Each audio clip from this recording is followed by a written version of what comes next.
Hi, Heather. Hi, Krista. Um, it's snowing here in Winnipeg, and I'm that sorry. kind of bums me out a little bit. But Yeah. I am clinging to the visions of the daffodils that are blooming where you are, Yeah, and daffodils and cherry blossoms and yeah, sorry, but that's it's okay. It's definitely okay. spring here. I will pin my hopes to those and anticipate. The one thing I do love about like spring and summer in Manitoba is how like aggressively it happens. Like once it happens, it feels like it's just overnight. It It goes from does. like Yeah. cold to green everywhere. Yeah, exactly. So I'm looking I forward to that. I But had I had irises that I would wait for every spring. They were the first to sprout in my front garden bed, and it was like the moment they sprung, it was like, okay, that's the opening. That's the like yeah. bursting forth. That's like because I'd go out there one day and it was like, oh, they'd be a centimeter above the ground, and then suddenly a day later they're like 5 inches I tall or know something like it's that. It's like, wild. And yeah, yeah, it's always wild to me how they seem to just know how short our growing season is, yeah, and so they just don't waste any time. exactly. And this is going to be another really random, weird segue as I do.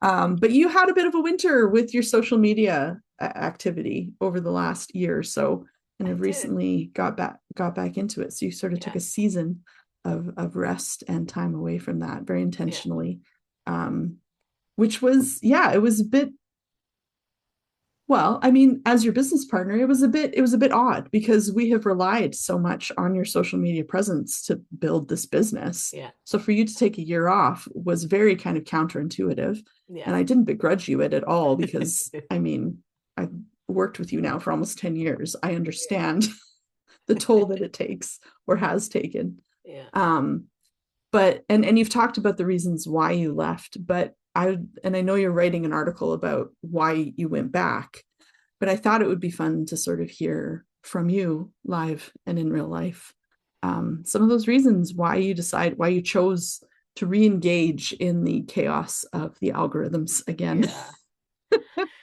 Yeah. Yeah. As you said, I wrote a pretty thorough post back in January 2025 when I decided I called it I'm breaking up with social media. It was very intentional. It was very much, let's be real, I was burnt out from it. I was feeling controlled by the algorithms, controlled by my energy was just not good, and there was some like moments that felt downright cruel that were happening, and I don't even face as much as some people do. Like, it's not like I get a lot of haters or anything, but it was just energetically draining me. And if there were a significant return on investment, then I would have stuck it out and figured it out. But we Mm, weren't seeing, like, our numbers just get going down on yeah, everything. Our everything. engagement on social media was going down. There was no indication that all this energy I was investing was actually bringing a return for us financially. We were struggling, and for a lot of reasons, and so it just felt like, okay, I gotta step away because it's kind of killing me, and I can't do my best work from this place. Yeah.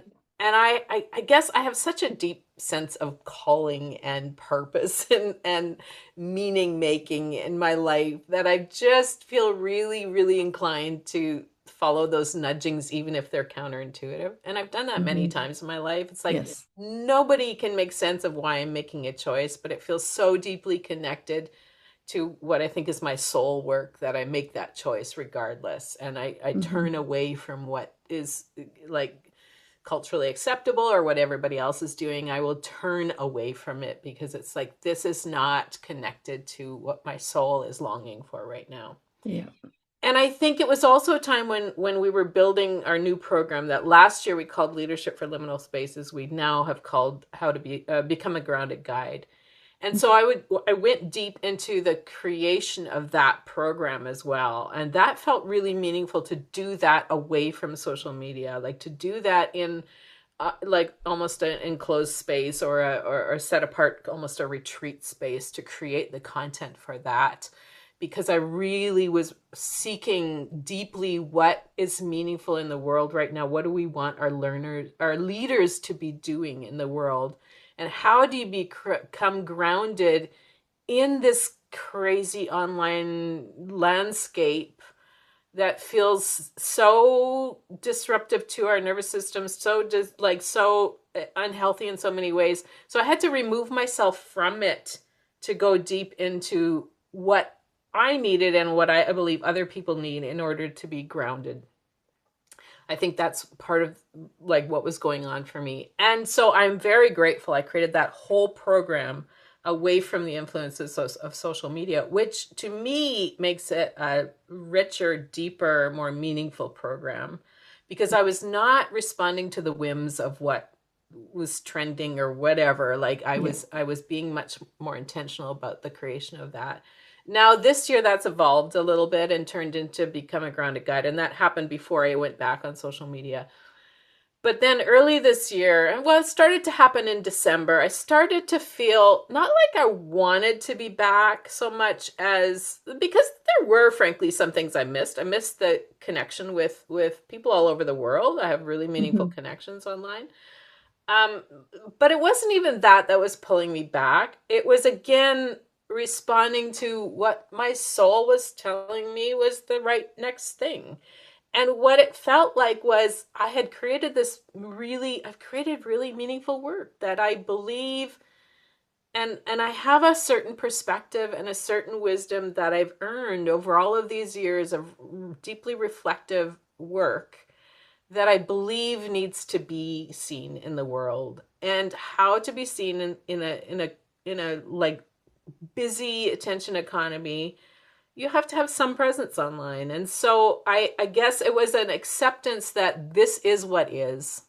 This is Mm. the space that and so I'm going to go step back in, but from a stronger place, from a more intentional space, from a like stepping back into the storm when you know that there are still people that need to be rescued from the storm, but you have to Yeah. go in well prepared. It's like if you're a rescue worker or something like that, you need to maybe step away to regain your strength, and you have to equip yourself with the right equipment for being in the storm, all of those things, whatever the metaphor works. And so it Hmm. feels like that year equipped me to be back in the space.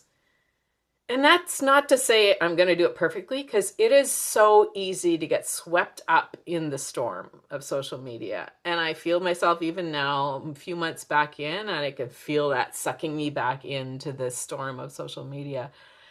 But I did it with intention to be a light of some kind, with intention to be present in as grounded a way as I possibly can for those who need to hear my voice. And that's not, I don't want to say need to hear my voice as in I'm some kind of like guru or something. It's more about I have a light to bring that that needs to be there, that needs that I'm not being faithful to that light if I'm not showing up to serve it, really. Like, and this Right. is out of service, the way I see it, not out of ego, not out of, because if it were ego driven, then I would have never left social media. Yeah. That was deeply a spiritual choice for me to do that. Hmm. And so I'm trying to come back with that energy. Is like, what is my gift to bring? If we're all here trying to make change in the world, every one of us has something to bring. Like, if we all have to light a fire to burn shit down, then we all have to bring our little match, or we all have to bring, or Yeah. if we want to use that metaphor, whatever it Yeah. is, there's something that needs to change in the world, and so we have to bring, or we have to bring our bucket, or our tools, or our whatever it is to the situation. And so it feels like I need to uh, do that in the way that feels the healthiest. And so Yeah. the post I've just written is ex- exploring some of the ways that I'm going to do that in as well boundaried, well supported, well loved, well connected way that I can do it. Amazing. I love that. I just as someone observing your reemergence into social media, I think the groundedness is obvious. Like it feels as though you are less attached to the outcome than you ever were before on Yeah. social media. And I know we always intended to have open hands with that outcome, but it's really hard when it feels like your whole livelihood relies on it. Yeah. And again, if it were just about ego and our pocketbooks, Heather would have pushed through. If not for her own sake, for mine, because she Yeah, loves me like that. exactly. Um, I knew I was so taking a yeah, risk. I knew it was a no, risk, but absolutely, yeah, absolutely, it was. But it was a risk, and it wasn't a risk because, like you say, like we weren't gaining anything from it at the time, yeah, because it didn't seem to matter how hard we tried. It didn't seem to matter what we were putting out. It exactly. We just were not getting the engagement. We were Yeah, not getting the interaction. We weren't getting the return on that investment in any measurable way. Um, Not that that's always the end goal, but even just like the community stuff had dropped off. yeah, Like everything people weren't had, engaging in and that it didn't community feel building like way it they was had because before. it didn't feel like the drop off was because we were doing the wrong things. It still felt No. very much like we were doing the right things, but Yep. because the landscape had changed so much, the algorithms had changed, AI had Yep. changed things Yeah. dramatically. The political landscape we were working in, the world had changed, and there was, Yeah. there was just such a like, it felt kind of, I don't know, earth shaking kind of It did. shift for us. That's like we don't know how to gain traction in the world the way it is right now, and so Without let's selling our take a step souls. back. Like it felt like it was demanding a part of our integrity and our souls that you and I Yeah, had never been willing to barter or trade exactly. for ever. Yeah, yeah, yeah, And I also know from the last 10 years of working with you is that when you are working out of that soul space and creating out of that soul space, it's magic. Like magic things have happened. The Holding Space Foundation program emerged out of that. The book emerged out of that. Where Tenderness Lives emerged out of that. This program, Know Yourself, Free Yourself, the Know Yourself program emerged out of that.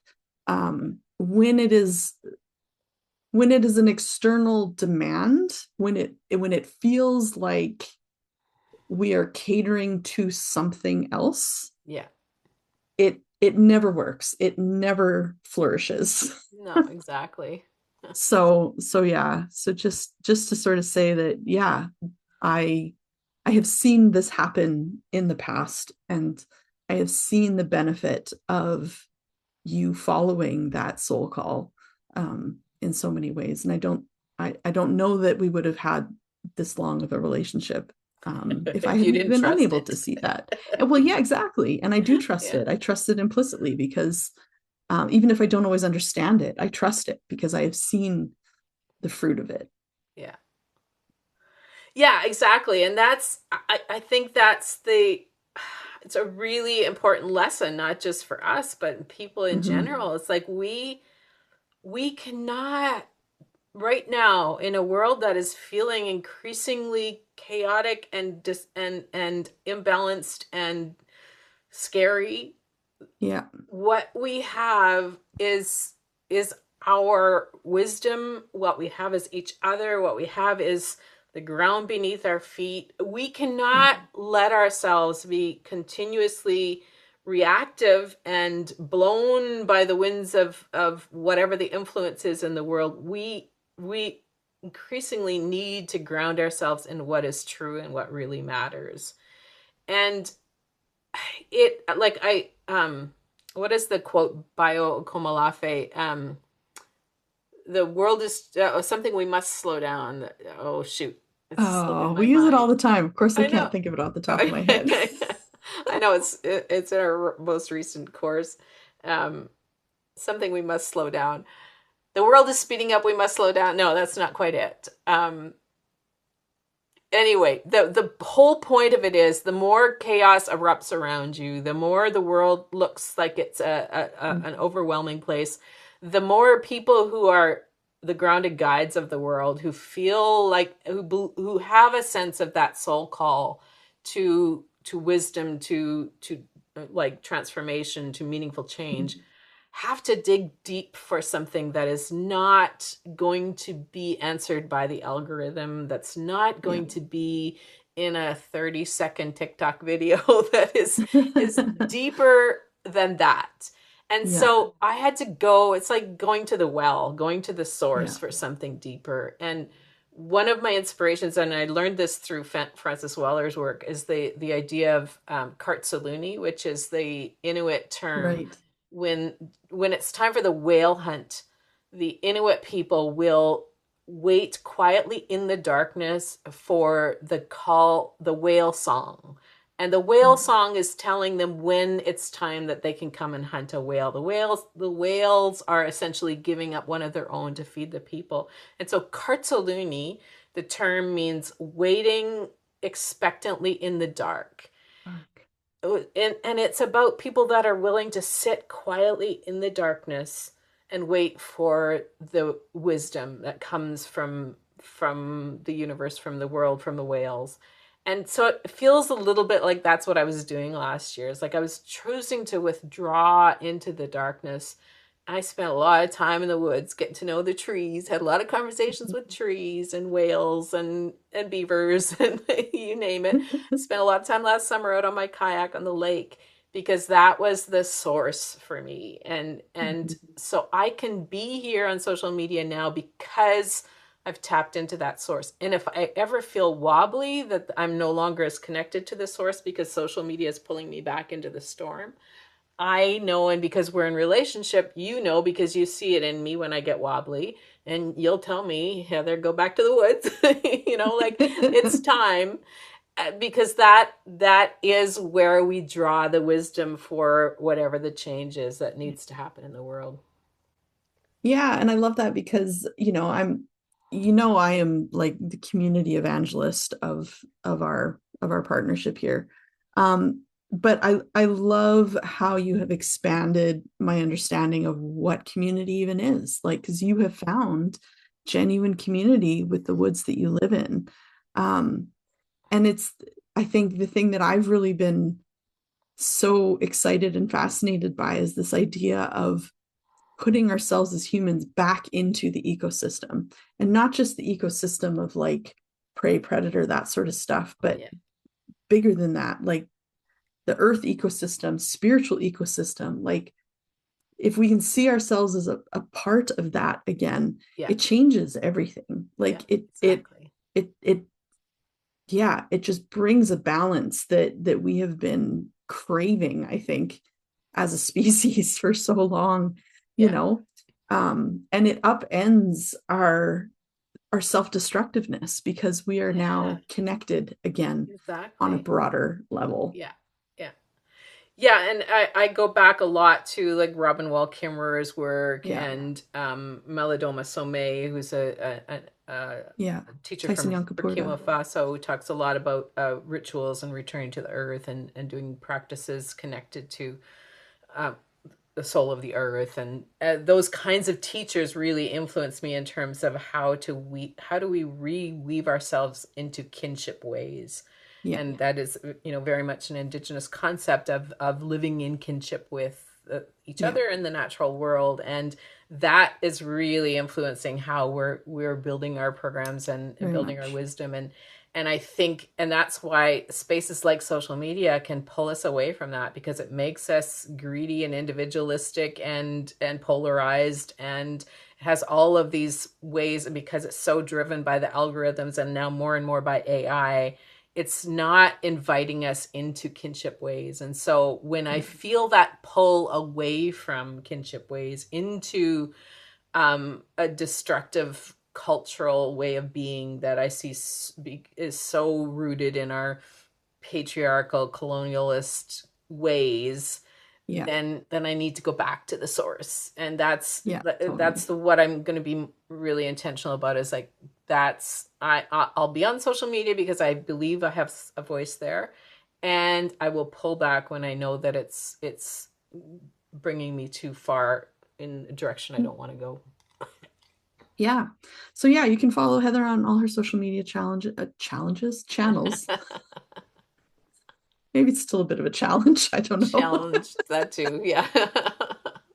But if you want to get into some really good, deep conversations about this stuff, Module 2 of Become a Grounded Guide is all Yeah. about becoming a grounded guide, and what that looks like. So we'll have a chance to hear more details of Heather's story. And to be able to share some of your own stuff too, because that's Yeah. part of the beauty of our courses is that it's always ends up being a co-learning space. We learn as much from each other as we do from any one expert. Yeah. Yeah. Yeah, and that's one of the things that, and as I said, I'm writing a post about my return to social media and the intention behind it. And one of the things that I'm saying is I'm not going to be engaging much in comment section quite intentionally, Yeah. but you can have access to me if you come to our programs. I Mm-hmm. very willingly engage in meaningful conversations in spaces that are well Yeah. held. Social media Yeah. is rarely a well held space, and so I'm Rarely. not doing that work. I'm doing No. I'm showing up to offer what I can, but then I'm backing out and I'm going to invest the time and energy in the spaces that we hold. Yeah. Yeah. And we've tried to make everything as accessible as we can be and still, like I say, put food on our tables. Exactly. So yeah, feel welcome to check out our website, centerforholdingspace.com/become a grounded guide, I believe Yeah. is for that particular program. But we have lots of other stuff going on there too, lots of free resources that you're welcome to explore. Yeah, we very much are trying to live into a model of reciprocity and um, mutual words are Mutual hard. care, mutual, I Mutual don't care, know. mutual, not mutual aid, but like mutual Yeah. reciprocity. Like Yeah. Yeah. we offer what we can and ask for what we need, as it were. Exactly. Exactly. And we welcome you to do the same. Yeah. Yeah. And when I found the quote from Bio, it is the time is very urgent. We must slow down. That's it. Yeah. Exactly. And Yeah. on that note, we will leave you until our next coffee talk. Coffee talk, coffee break. After break, I think yeah, I coffee told break. Heather earlier that before I got on this call, I had like a bit of coffee, so I'm buzzing a little bit. So I apologize if that is caught up to me now. So enjoy your coffee or tea or whatever other beverage you needed to have while you listened to us and our rambles. And as always, feel welcome to engage in our comments here with each other. Um, that's a great use of comments, I think, to build Yes, community especially with on other people. Substack. There, I'll probably invest a little bit more in the Substack Mm-hmm. comments than on the other platforms, but Yeah, for sure. Awesome. All right, till next time.